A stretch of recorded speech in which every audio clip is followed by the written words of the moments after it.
General and Surprising, September 2017. The most valuable insights are both general and surprising. F equals MA, for example. But general and surprising is a hard combination to achieve.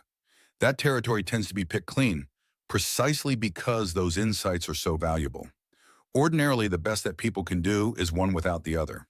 Either surprising without being general, for example, gossip, or general without being surprising, for example, platitudes. Where things get interesting is the moderately valuable insights. You get those from small additions of whichever quality was missing. The more common case is a small addition of generality, a piece of gossip that's more than just gossip, because it teaches something interesting about the world. But another less common approach is to focus on the most general ideas and see if you can find something new to say about them. Because these start out so general, you only need a small delta of novelty to produce a useful insight. A small delta of novelty is all you'll be able to get most of the time, which means if you take this route, your ideas will seem a lot like ones that already exist. Sometimes you'll find you've merely rediscovered an idea that did already exist.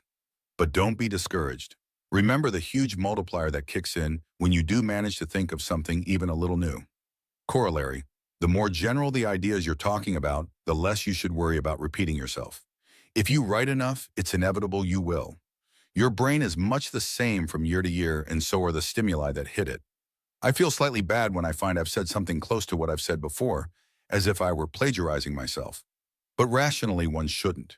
You won't say something exactly the same way the second time, and that variation increases the chance you'll get that tiny but critical delta of novelty. And of course, ideas beget ideas. That sounds familiar.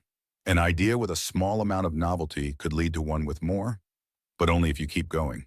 So it's doubly important not to let yourself be discouraged by people who say, there's not much new about something you've discovered.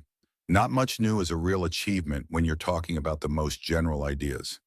It's not true that there's nothing new under the sun. There are some domains where there's almost nothing new, but there's a big difference between nothing and almost nothing when it's multiplied by the area under the sun. Thanks to Sam Altman, Patrick Collison, and Jessica Livingston for reading drafts of this.